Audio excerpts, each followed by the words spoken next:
सैनिक स्कुलमा टिचरहरूको भ्याकेन्सी आएको छ र तपाईँले अफिसियल नोटिफिकेसन स्क्रिनमा देखिराख्नु भएको छ र कुन कुन भ्याकेन्सी रहेको छ, कुन कुन सब्जेक्टमा तपाईँको भ्याकेन्सी रहेको छ भन्नुपर्दाखेरि यहाँनिर सर्वप्रथम टिजिटी म्याथ्सको भ्याकेन्सी रहेको छ, 2 वटा रेगुलर यानि कि पर्मनेन्ट भ्याकेन्सी रहेको छ। तपाईँहरू बोथ मेल अनि फिमेलले तपाईँले अप्लाई गर्न सक्नुहुनेछ। त्यस्तै प्रकारले अर्को भ्याकेन्सी भन्नुपर्दाखेरि यहाँनिर टिजिटी सोसियल साइन्सको पनि भ्याकेन्सी रहेको छ, एउटा भ्याकेन्सी रहेको छ। यो पनि रेगुलर पोस्ट रहनेछ। बोथ मेल अनि फिमेल तपाईँहरू एलिजिबल हुनुहुन्छ।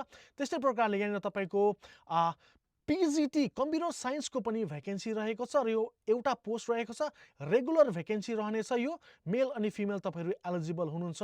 र स्यालेरी भन्नुपर्दाखेरि यहाँनिर तपाईँलाई म्याथ्स टिचरको लागि स्यालेरी भन्नुपर्दाखेरि तपाईँलाई स्टार्टिङमै 44,900 दिइरहेको छ भने तपाईँको स्यालेरी प्याकेज 1,42,400 सम्म तपाईँको स्यालेरी प्याकेज पुग्नेछ। प्लस यहाँनिर तपाईँलाई डिए अलाउन्सेसहरू पनि एज पर सैनिक स्कुल यहाँनिर दिनेछ भनेर यहाँनिर बताइएको छ। र यहाँनिर त्यस्तै प्रकारले यहाँनिर टिजिटी सोसियल साइन्सको तपाईँको स्यालेरी भन्नुपर्दाखेरि 44,900 तपाईँको स्टार्टिङ स्यालेरी रहनेछ भने तपाईँको 1,42,400 यहाँनिर तपाईँको स्यालेरी प्याकेज पुग्नेछ।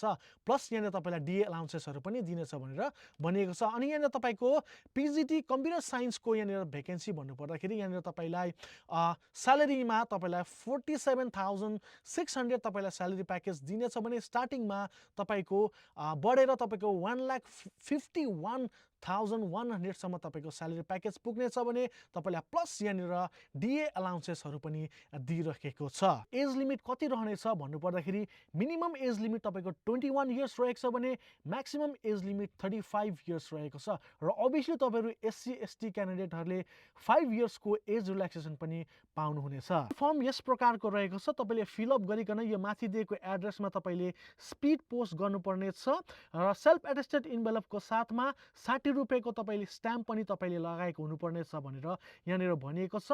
अनि तपाईँको एप्लिकेसन फी चाहिँ 500 रुपिस रहेको छ र तपाईँले डिमान्ड ड्राफ्ट भर्नुपर्नेछ।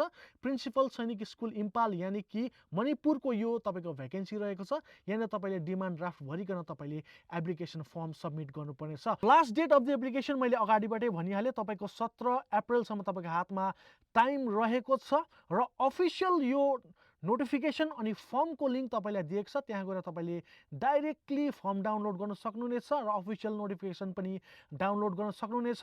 र मोर इन्फर्मेसनको लागि पनि त्यहाँनिर तपाईँलाई डिटेल दिएको छ, त्यहाँ गएर तपाईँले पढ्न सक्नुहुनेछ।